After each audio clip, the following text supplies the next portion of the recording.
Well, I think it's time to get started.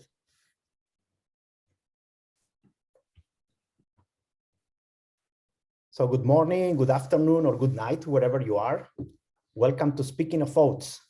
My name is Pablo Oliveira. I'm director of Oat Global. Speaking of Oats is a partnership between the Oat Newsletter and Oat Global.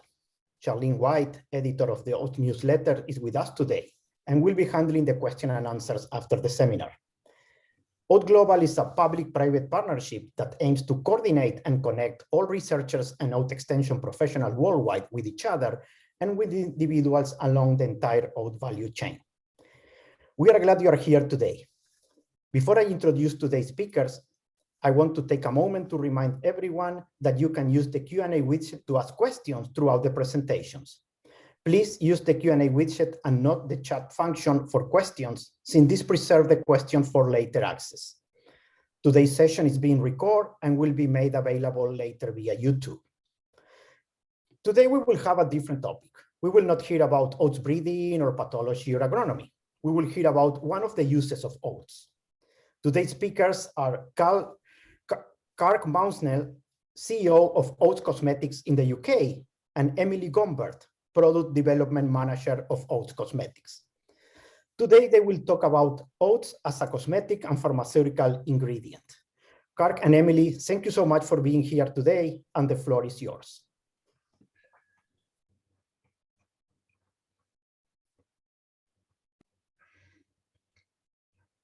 Okay. So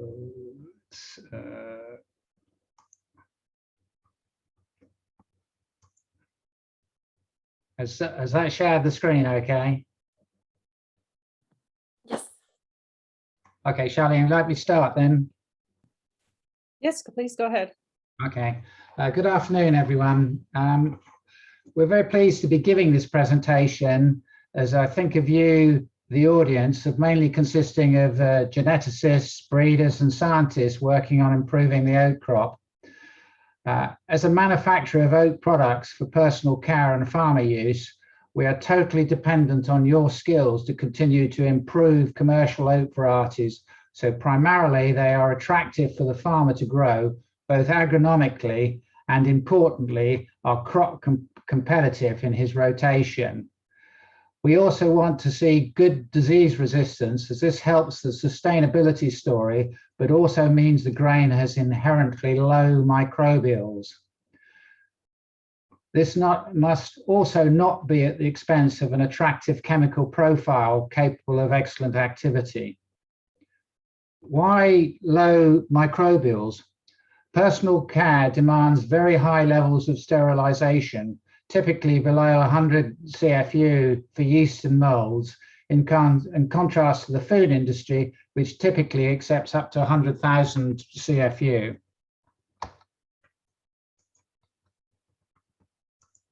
Today, I'm going to give a short presentation of the history of Oat Services Limited and what we do. And I thought it appropriate to add a reminder of the provenance of oats as a pharmaceutical product. We will then move to looking at some of the trends in oats for cosmetics, together with an overview of oat products and types of personal care applications they are used for.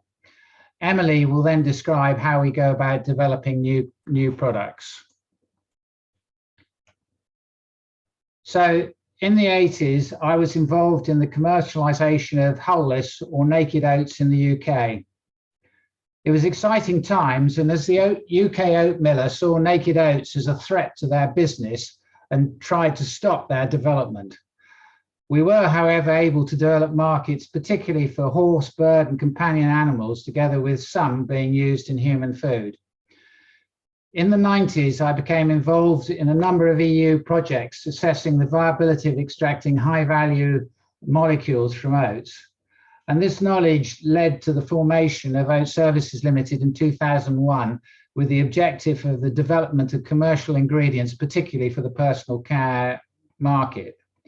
In those days, we had a strong alliance with CPRO in Edmonton, at the time one of the leading advanced extraction specialists focused on avenanthramides and beta-gluten. However, our initial aim was the production of colloidal flours and the extraction of oat oil. We also had to set up a global distributor network to allow us to be able to sell our products around the world. Looking back on it, we were incredibly naive and underestimated the challenges we would face. However, the fact that we had an excellent platform in oats allowed us to muddle through. So by 2010, we had the beginnings of a very structured and focused research and development program for the development of both existing and new products to bring to the market. I added this slide at a later date, about 10 minutes before I actually came on board. The picture on the left is Conagra's oat oil that they extracted in 1995, and as you can imagine, had a certain amount of trouble trying to sell it. The oil on the left is the kind of oil that we would produce today. Whilst we are a UK company, our product manufacture takes place in Sweden, Finland, Germany, and the Netherlands, with a very small component in the UK. This might at first sight look odd. However, Scandinavia has a long heritage in quality oat production, and oats are very well supported both politically and scientifically. This allowed us to access good volumes of high quality oats as these countries grow high protein, 15% say, spring oats similar to Canada and the US, which are essential for our colloidal flours. There were also a number of specialist grain processors who we could form alliances with to produce the oat ingredients required for cosmetics, which have different specifications to those from standard food products.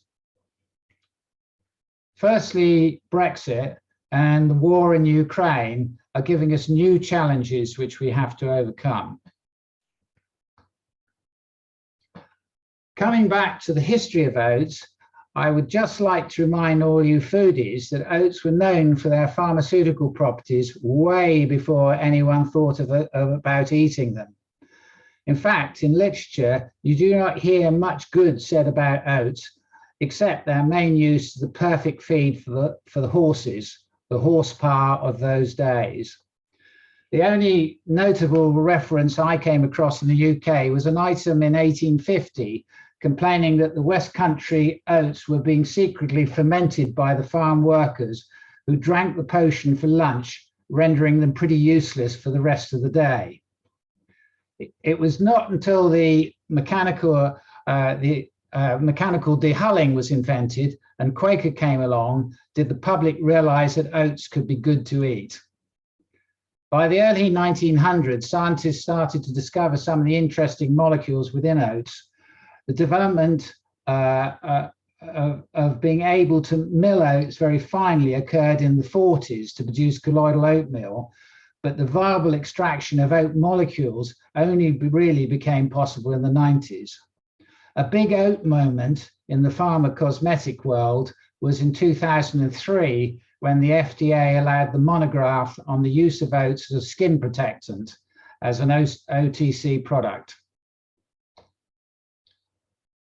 So moving to the present day, you can see from this Mintel analysis that food use has really remained mainly as flakes and bran, with the main ingredients for non-food still as colloidal flours, defined as flours that have over 80% of the particle profile below 75 micron, and beta-glucan.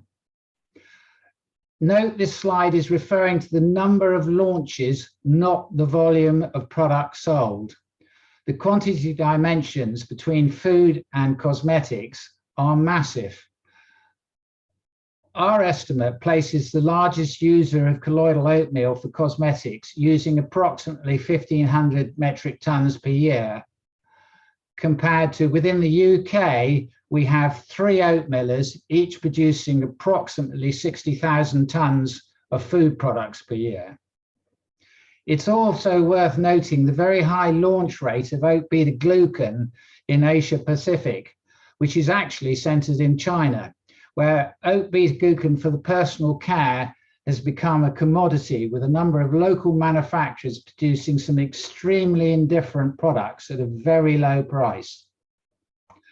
The maltodextrin is solely down to one company Unilever, who use it in a number of their own products. Looking more in depth at oat applications, you can clearly see the key market focus for oats in skin, with hair together and soap and bath products making up much smaller percentage. Again, remember, these are launches of new products showing innovation and are not volume connected. A more detailed analysis, which is taken from the INCI names on the product contents, show the main products as oat beta-glucan, and I've already talked about China, colloidal oatmeal, avenanthramides, oat oil, and various forms of oat protein. Oat ingredients are obviously derived from natural products, which are more complex than synthetics in the form of production, and therefore tend to be medium to high cost when compared to synthetics.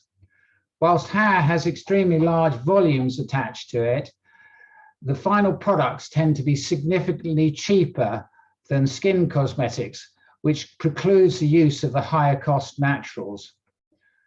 As the consumer increasing demands more natural and sustainable products, we're seeing significantly increased demand from the hair sector.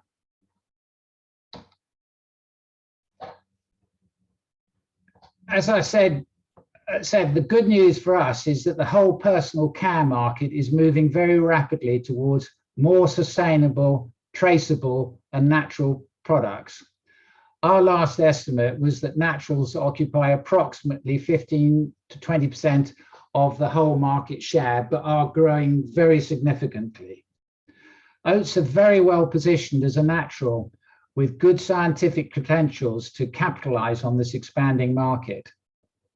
5 years ago, the multinationals really were only interested in price and safety, but today we will spend considerable time explaining the sustainability of the oat crop, and will be asked about its carbon footprint, etc.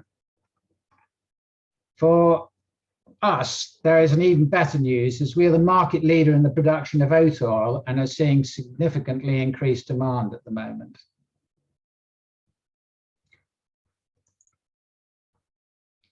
Typical recent launches are from J&J, with the longest history of association with oats through its Aveeno range, launching a new repair cream based very much on oat properties. Benecos exhibiting the further new consumer interest in a fully organic product, and Naturopathica relying on the well-known properties of oat beta-glucan. One of the latest trends is based on the new evidence of the effect of the microbiome on the skin. For those who do not know, this is the identification of the symbiotic bacteria which live on and protect the skin. A number of new products have been produced to support beneficial skin bacteria, and we have 3 ingredients based on lactobacilli and colloidal oatmeal. It is a new and innovative and certainly fast moving as the science and our understandings improve. With the current crisis of COVID, we also supply a specific colloidal oat flour for use as a protective lining in latex and nitrile gloves to reduce irritation and redness from frequent use. It's a pity that Mediline, who hold the oat patents for the lining, cannot tell an oat from other cereals.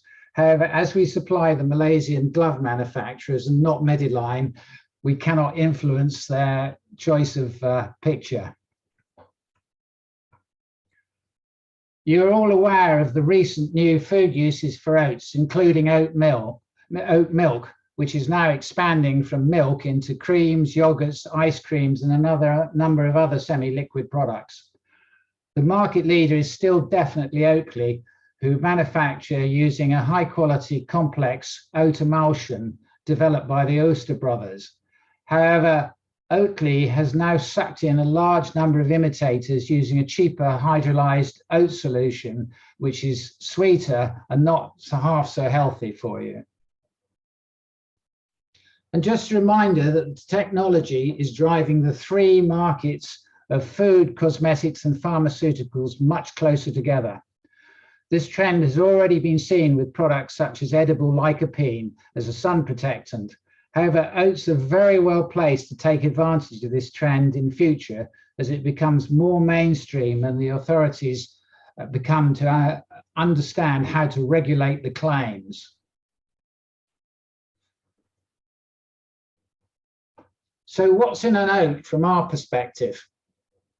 Oats are different from other cereals and indeed many other naturals by having a relatively high oil content in a starch-based seed.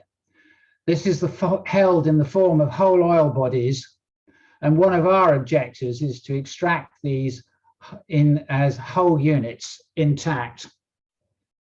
The whole oil bodies reside within the starch and are surrounded by extremely complex phospholipids and oleosins, structural proteins. It is these phospholipids which give extracted oat oil its unique properties, both in skin activity and allow it to act as a dry oil, not leaving an oily trace on the skin, which so many other natural oils show.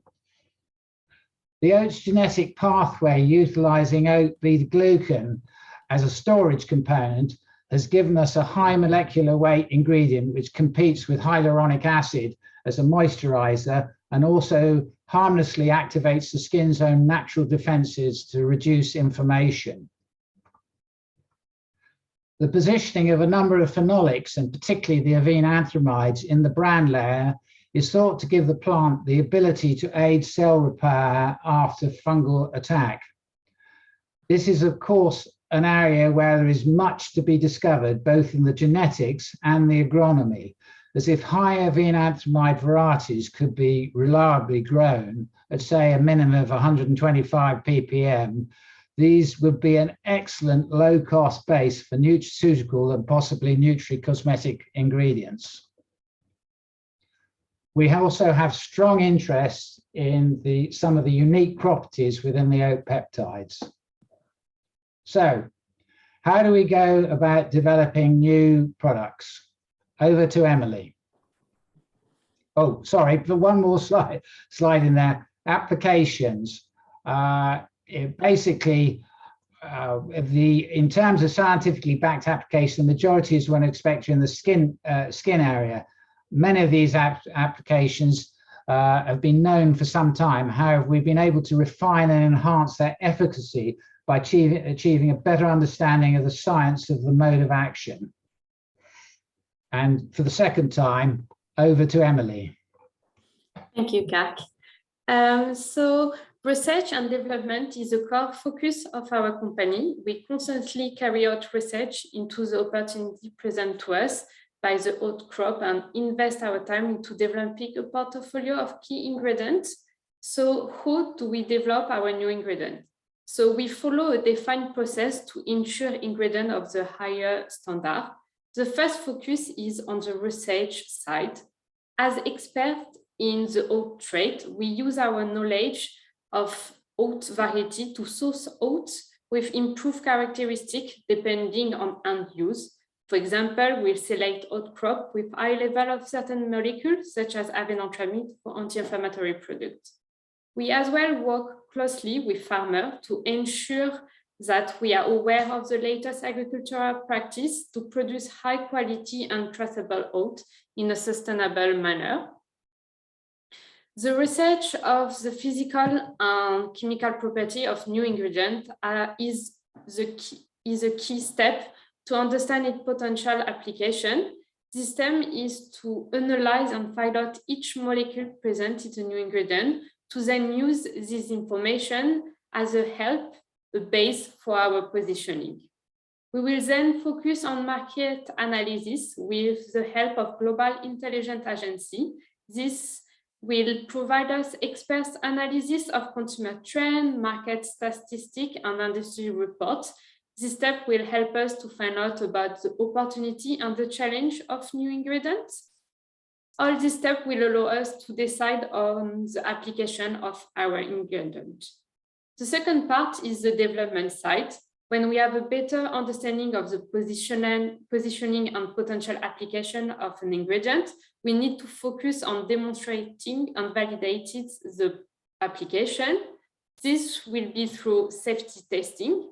As we know, oat has always been used in a range of products across the food and cosmetic industry, and its safety is well recognized, but we'll still ensure the safety of our new ingredient, especially for cosmetic, by testing our new ingredient by dermatologists to verify they are considered as non-irritating and hypoallergenic.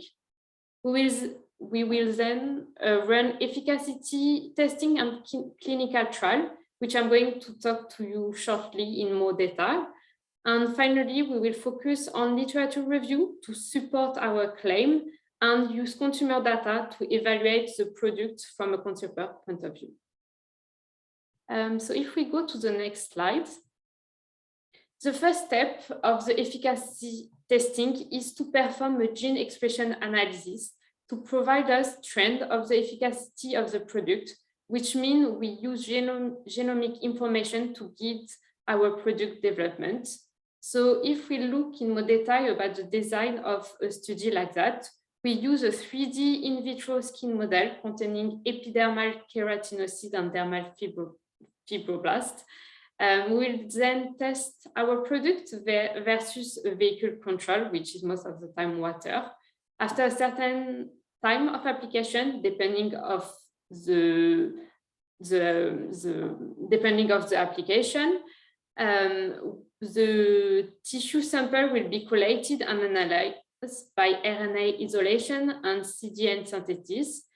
The gene expression analysis will be performed using a qPCR-based array that contains 107 genes that regulate a range of skin function. So really, this is the base of our our efficacy testing. So in a way, it will allow us to determine a specific ingredient regulate gene expression. It will allow us to characterize molecular mechanisms of action. It will identify gene expression profile of specific condition or disease, and as well identify dose-response relationship to help us to determine the level of use in a final product. So if we go to the next slide, after evaluating the trend of an ingredient, we perform efficacy testing, which allow us to determine the change in biological and physical process. So we will look at in vitro and ex vivo study. So for example, as I say, we start from the genomic information. So if I put an example of one of our products where we saw an increase of performance of genes that play an important role in epidermal barrier, hydration, and anti-aging. So we decide to evaluate how specific molecule in our skin link with these properties. So in this case was the ceramide will be affected by ingredients. So we decide to do an immunohistochemistry, so to visualize this specific molecule. If we go on the next slide after the in vitro ex vivo study, we will focus on clinical trial, which are a key role in substantiating our product by evaluating the physical characteristic. So to look at the visual consequence of our skin. So to look at fine line, wrinkle, dullness, or redness, or so much more. So for example, I put an example of a visual assessment of the skin redness, which was performed with one of our ingredients, or the dermatological examination of acne. And finally, if we go on the next slides, we collect consumer data by evaluating consumer perception. This study allows us to have the final data on how the consumer will perceive the ingredient to make sure we have the evaluation from a consumer point of view. And that's all. Thank you.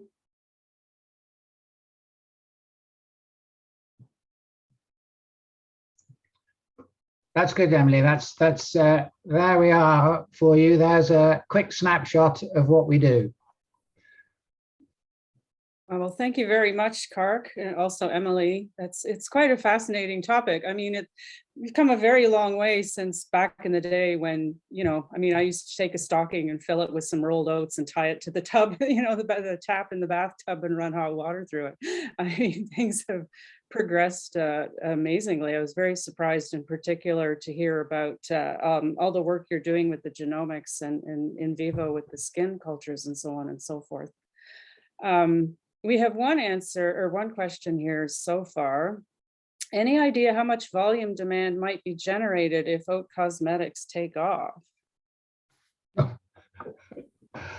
It's an interesting question in terms of cosmetics are in volume terms are never going to compete against the food industry. In terms of food has way more volumes to it. So in volume terms, cosmetics will not be significant to the production of oats globally. What it does do, and you saw me referring it to it there, where you get this closing into nutraceuticals and nutri-cosmetics, these are where the two markets may start to combine, in which case they could significantly increase the amount of oats used. I was kind of thinking while I was answering it, whether I could give you a handle on what the total amount of oats used for food in the world is, let alone in cosmetics. And I'd somewhat struggle on that, but it would be 10% of wheat, I suspect. It's not going to be that great. And Nick Tinker asks, given that the oat raw material is probably a very small part of the cost, what, if any, compositional traits would you prioritize in a cosmetic-specific oat variety? Well, let's widen that box a little bit. The cost of ingredients in cosmetics is reckoned to be 10% of the total cost of the material. So the cost of the ingredients themselves are very low. And as such, we kind of have to accept that we work off the back of what the oat breeders produce, which is is entirely for the food industry. So, and basically that is a good profile that we're seeing. As I outlined to start with, we're actually looking for the same things. We're looking for good crop competition for the in terms of on the farm, because if oats aren't grown, we can't use them. And secondly, you know what, oats are actually pretty good in their chemical profile already. I've already suggested that the Holy Grail, of course, is one of you cracks how to genetically improve the avenanthamide content, in which case you'll be a very rich man at the end of it. However, so far it's avoided the best brains from the US and the UK and other places for the last 20 years, and I suspect may do for the next 20 years as well. And Axel is adding to that to Nick's question. And yes, I have a lot of questions about this area too. So would it be justified or economically viable to have special breeding program for cosmetic uses of oats?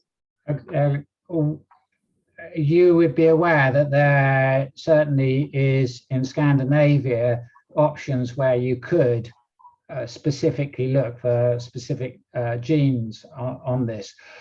I'm doubtful as to whether the cosmetic side would justify the cost involved in doing so. As I say, it really has to work off the back of the volume industry rather than off the value industry.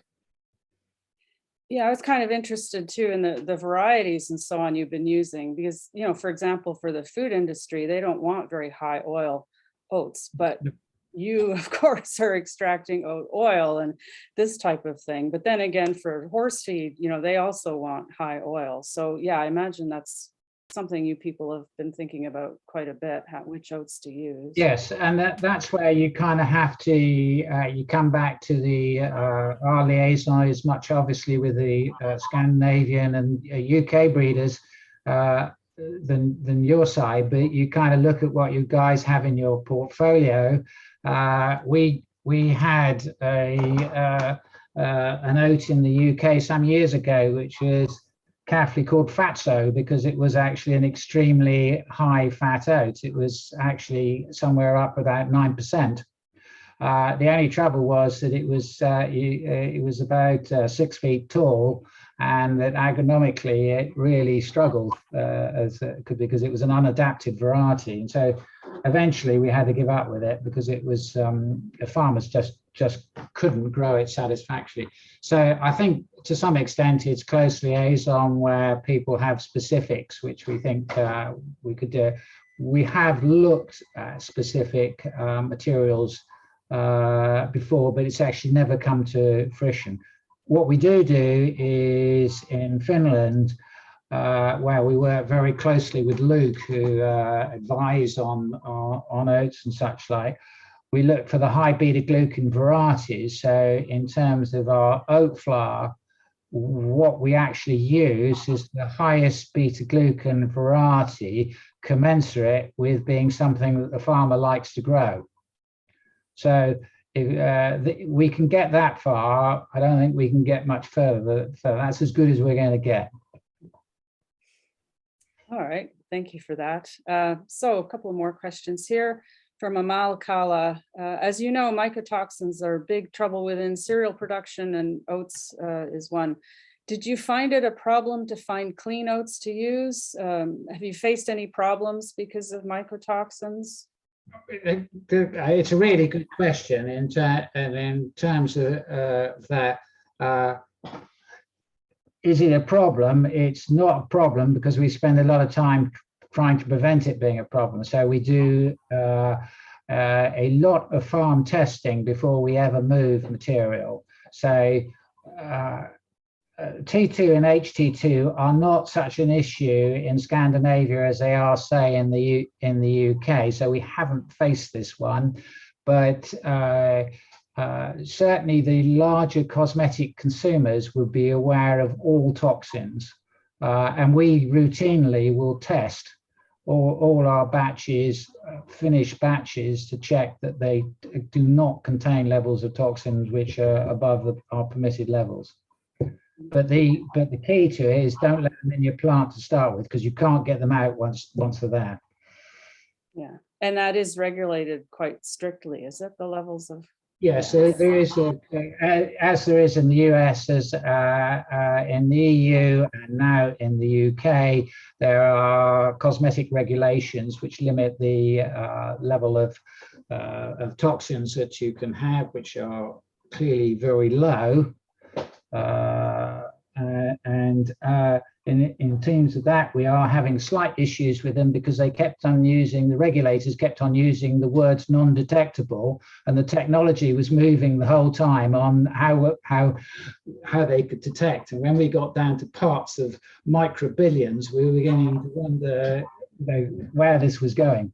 But they've now kind of come back off that and do more specific about what they're looking for.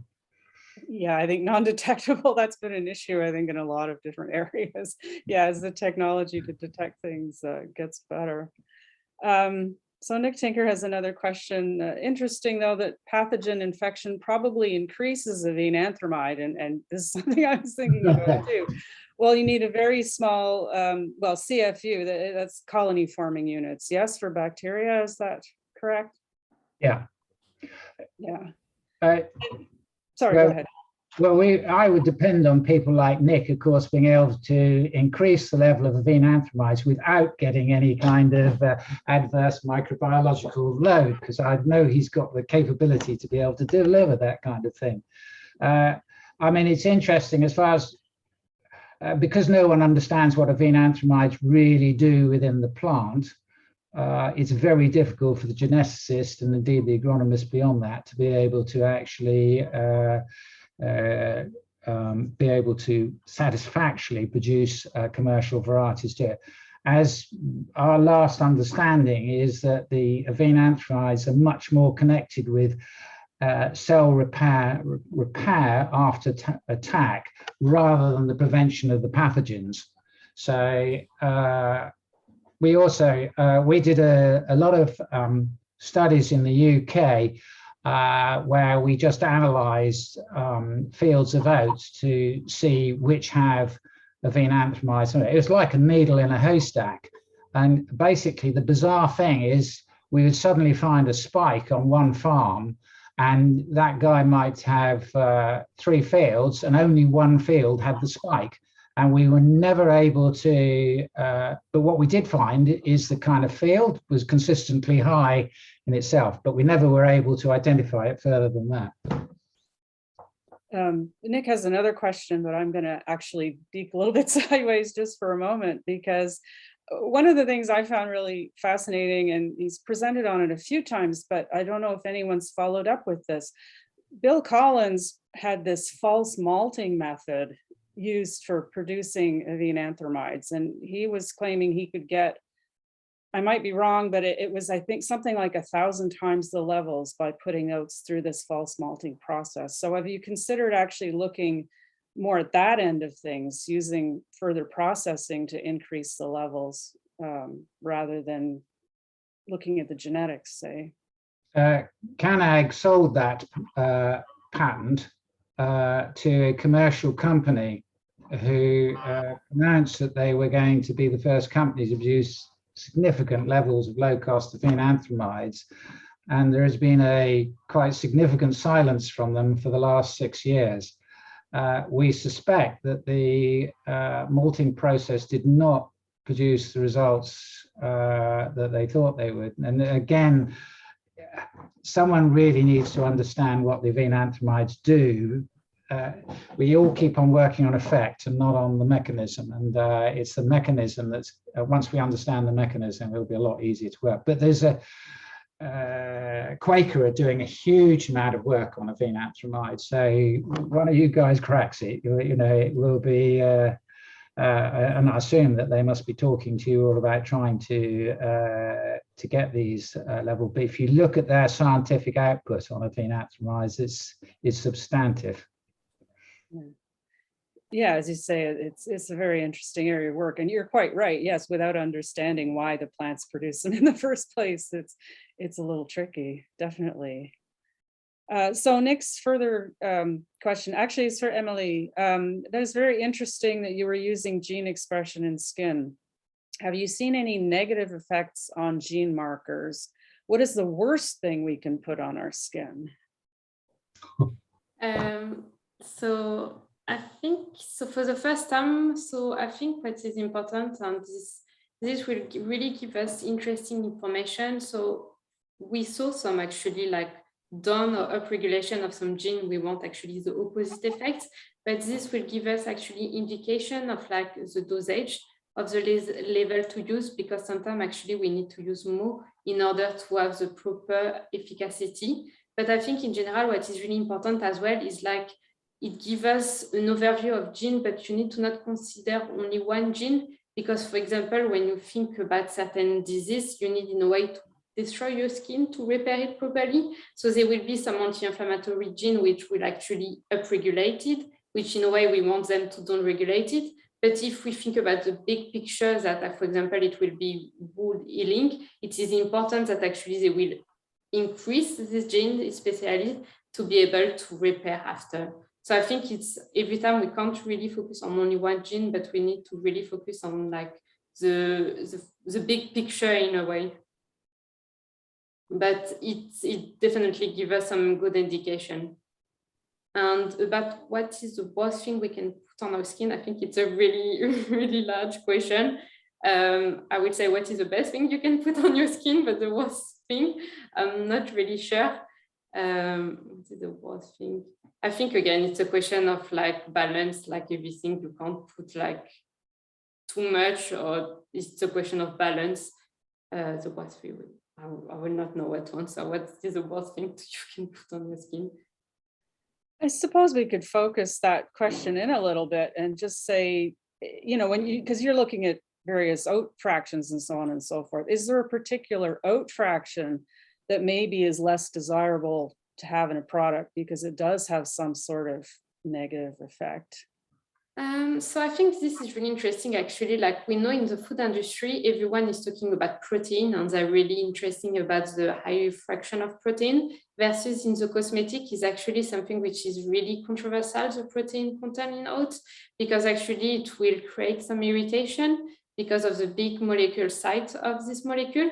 So I will say in oats is definitely something we try actually to eliminate, will be like the protein, because they will be able to create some irritation to the skin. Okay, that's very interesting. Thank you. Switching gears again a little bit, Catherine Howarth is wondering, in production of your oats, presumably glyphosate used as a desiccant is an issue for you as well. Can you comment on that? The cosmetic, if I was to make a sort of snap judgment, I think the cosmetic industry as a sales industry is even closer to its consumer base than the food industry is. So it's led very much by what it hears from the consumer. So that may be rational, or it may be irrational, or scientific and non-scientific in viewpoint.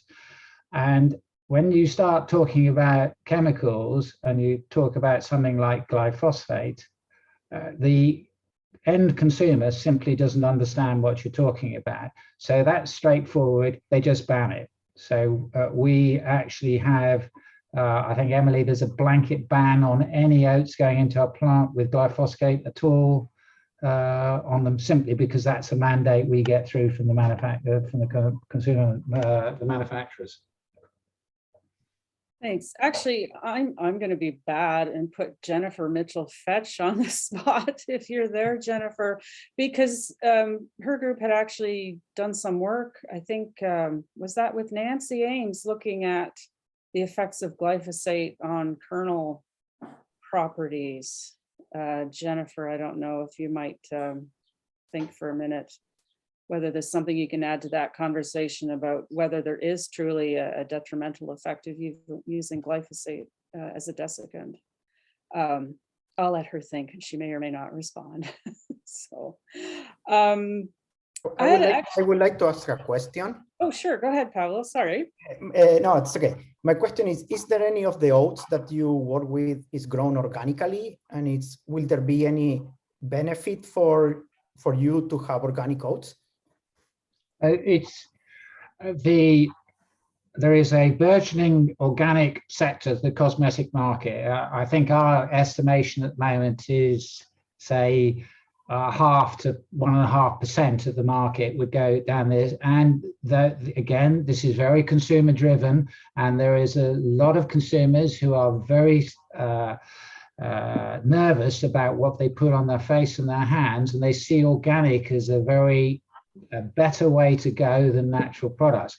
The difficulty that the organic sector has is that we're lacking really in having any major products that we can use to stabilize the materials. So we have no antimicrobials.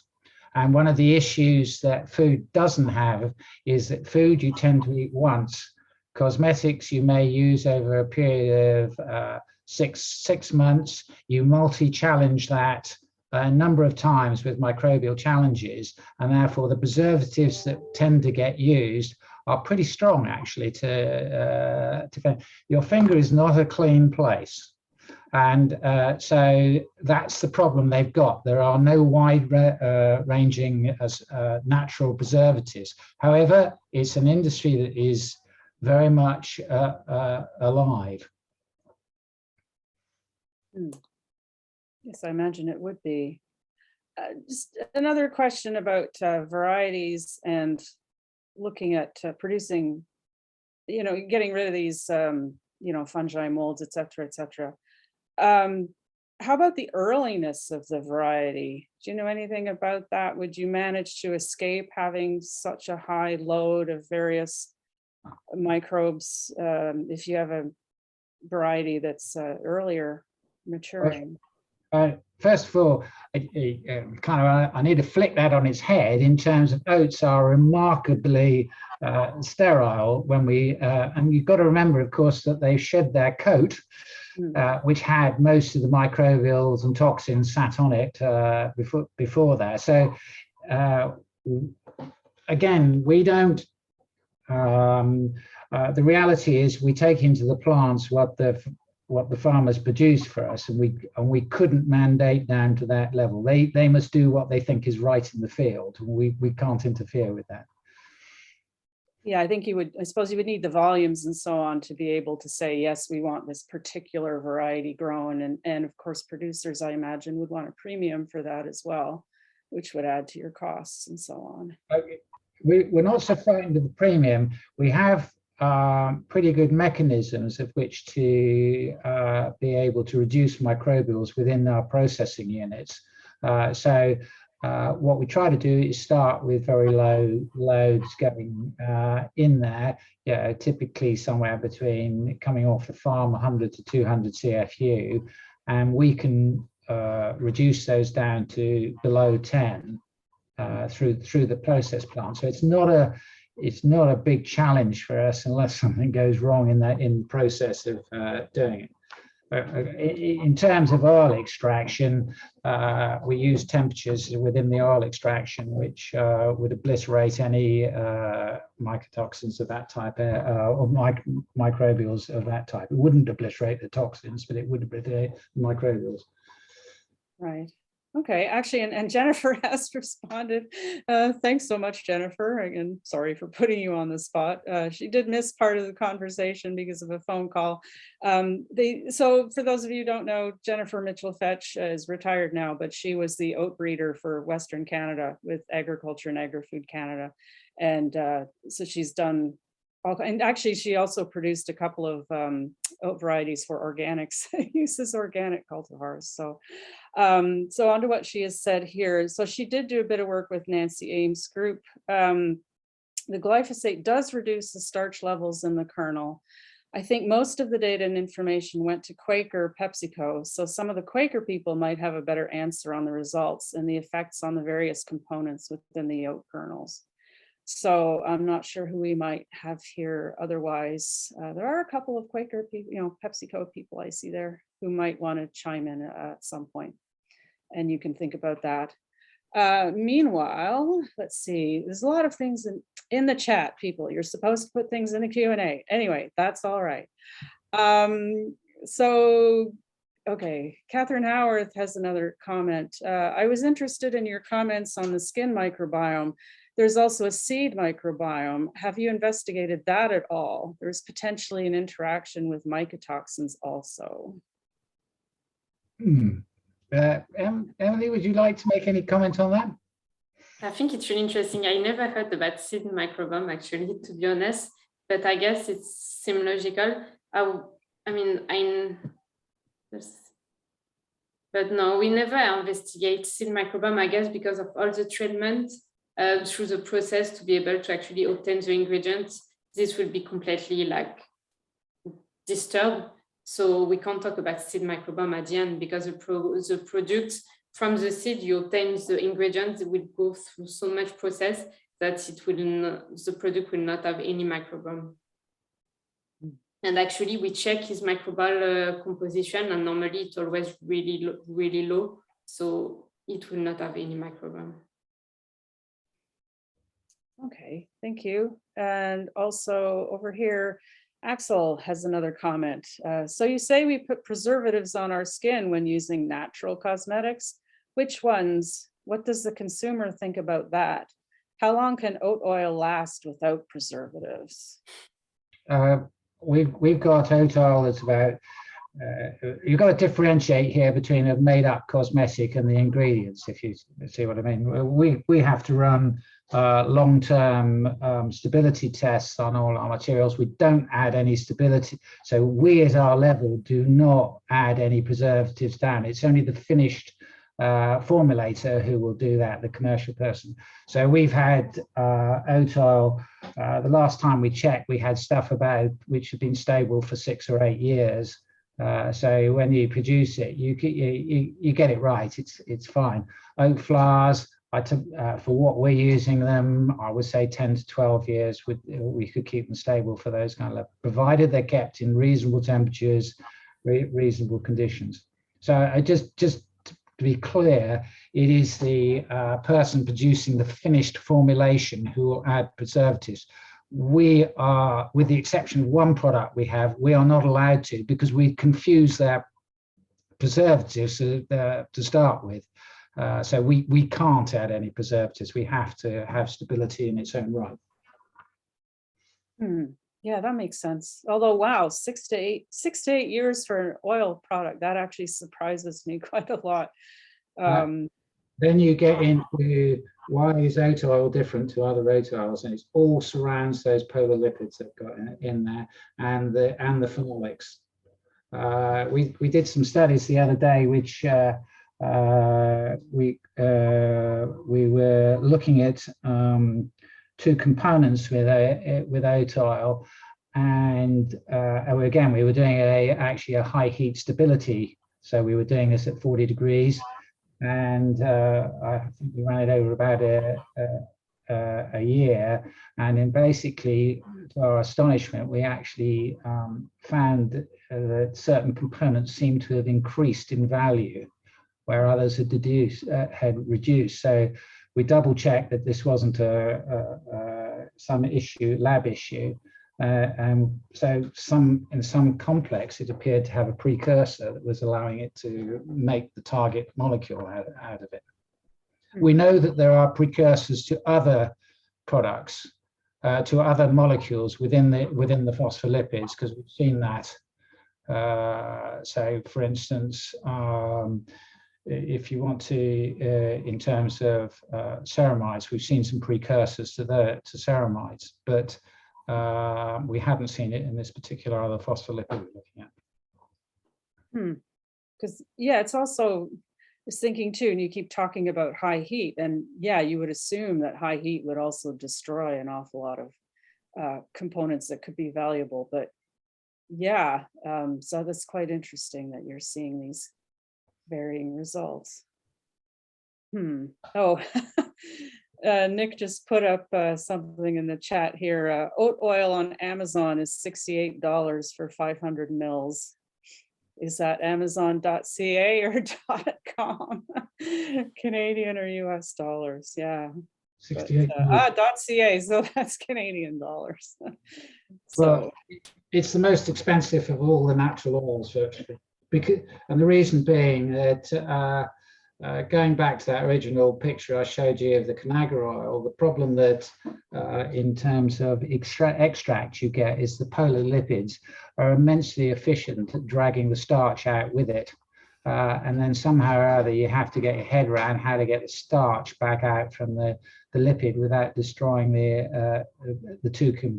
destroying the oil out of it. So it's and remember, we are typically extracting 5%. So it's a very low extract rate compared to, say, canola or sunflower or any of those other ones. Right. Wow. I was just thinking, I mean, there's obviously an awful lot of work to be done in this area. And so I guess any, chemists or people looking for work or looking for projects should probably start checking out this sort of area. One of the things I did notice on your website, you also do have descriptions of some of these things. So I thought, and I haven't actually done it yet, I'm going to put your address, the address for your website, it's oatcosmetics.com here in the chat, so that people can maybe follow up if they wish on some of this. There we go. But yeah, there seem to be, we don't hear very much about this kind of thing. As Pablo said at the beginning, everybody talks, food and this sort of thing. And of course, which is very, very important. But yeah, I mean, I do use products that have, oats in them for moisturizers and all this kind of thing. And yeah, there's certainly a lot of really interesting properties with some of these chemicals. And so it seems to me like this area would have a really great future. for research and as well as the business end of things and so on. So we're getting near to the end of our time here. Does anyone else have a comment or a question before we wrap things up? Going once. Going twice. I don't see anything else. Pablo, would you like to wrap things up? And then I'll put up, once you're finished, I'll also put up the slide for the next webinar, which will be in June. Yes, I would like to thank Cark and Emily again for such a nice presentation and discussion. I think it was a really good topic to cover today. And all the people, thank you for attending the seminar today, and stay tuned because we will have another one coming in June, right? Yep, and I'm going to put that up now. So there we go. So in June, we're going to be hearing from some people at VTT in Finland, all about, well, back to oats for food, but this time, not breeding, not genomics. We're sort of focused on the other end of things with our next webinar as well. So June 14th, it'll be at the same time. And once this session is over, we'll be posting the registration information and so on as usual. So, and yeah, Thank you so much.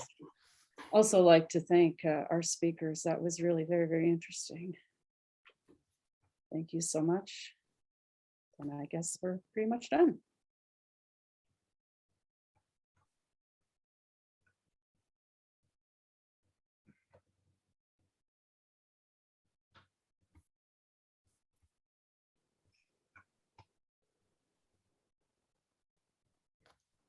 This was really good seminar, definitely. There's always so much to think about once we have these discussions, because you think you have a certain sort of idea in your head, and then when you get more into it, it's like, oh.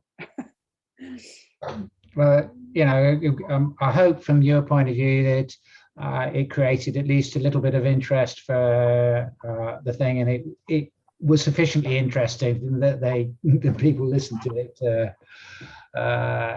weren't too bored. Oh, no, I think this was really great. Thanks again so much. Good. Well, I haven't said, but thank you for asking us, Charlene, as well. It's funny enough, we don't, we very rarely do this kind of thing, actually, this day. We're always so focused on the other side, talking to the customer. So it's nice occasionally to remember our bedrock, which is the guys that produce the oats and look after the oats on the farm and the geneticist. Right. Yeah. No. Oh, sorry. I was just catching up with the chat because I hadn't seen them with my screen being shared, but everyone says thank you. So I don't think anyone was bored. There's hands clapping and so on and so forth, as I think you can see. So no, and I think, yeah, people who work, the genomics and the breeding and all the rest of that, the agronomy, really, we do need to connect that whole value chain. Yeah, so, sure. Yeah. It's end-to-end stuff, which is very important. It's the interesting thing, which I didn't say, is the reason that we actually, I think, survived originally was that because we had some, I've been well taught by Catherine Howard and Tim Langdon, that because we understood the genetics and the agronomy and such like, it gave us a big advantage over a lot of our competitors who really didn't understand the challenges with the natural product. And Emily will tell you that it is quite surprising. We occasionally talk to a big multinational, and they'll, their supply chain, and the guy will say, "Now, does this grow on a tree or does it grow in a, and so you really, it's very important you understand your side of the business as well. And we then have to, Emily then has to couple that, as you see, into the application side and understand where changes in the agronomy or the variety may affect our end product. We had change in our colloidal oat flour, we had two changes. One was in variety, which distinctly had a change in some of the activity we were seeing on it. And the second thing is the annual change, where you had cold or hot or whatever it happens to be, that can have impacts. And so we do have to be very careful about knowing what's going on the farm. Yeah, and I guess too, I mean, every year, you know, you might end up with a favorite variety and be really glad that people are growing it, but if it gets kicked off that recommended list too. We're very reliant on Luke. Luke have a, or their key guy in that very, can't think what his name, Heitemann, has a pet set of farmers, and we actually buy from that pet set of farmers because we know that they get the best advice. And in fact, what I could send to you, which is quite amusing, we have a video of the Finnish oat farming, which is quite interesting in terms of, you'd see a lot of similarities, but the thing that's quite interesting is the degree of sustainability in there. So, you know, they've got oat dryers and they've all got the solar panels on their roof and such like. And the other thing is the degree of safety. So mycotoxin testing at farm level, this kind of thing. And if you like to me, I can send you a link to that. It's about 4 minutes long. It's a sort of coffee cup type video to watch with half an eye, if you know what I mean. Right, I'll send it to you, and if you think it's interesting, by all means, send it on. If you don't, we are not going to be offended anyway. Sure. Yeah, no, that would be really interesting. I could send it all. I mean, when we post this recording and so on, I can also include things like that. And I did have one other question that I forgot to ask during the main part of the webinar. And I mean, there are still a few people here and this is still being recorded. So perhaps you can answer this, because you are fractionating everything. So other than the hulls, what type of waste products do you end up with, and what do you do with them? Well, that's one of the first questions you'll now get asked by a major cosmetic manufacturer. So you know, what's your efficiency? What are you throwing down the drain? And it's an area that we're working very hard on to actually get as maximum utilization we can. So into sort of dealing with them, the flours, it's relatively easy. With the oil is a bit of a sort of head scratcher, because and we're looking to develop new techniques on this in terms at the moment. If you're only extracting, say, 10% in the crude form, you've got 90% going out. Well, at the moment, the majority of that will end up in animal feed. But we are at the moment looking at whether we can recycle and reprocess that to produce another flour, which has uses within the cosmetic sector. The problem you then get is hills and holes. They never quite balance on things. But you're right that this is the kind of question we're getting asked more and more. You know, we don't want to find that you're throwing this whole lot down the drain. Oat hulls are pretty easy because most of the finished places have got energy, burn them, so it's energy consumption. We like oat hulls in some ways, but the mycotoxin levels on them are way too high for us ever to be able to. We could find uses for it, but they are just plastered in mycotoxins. So yeah. Most of those quite a few of those get fed to reindeer.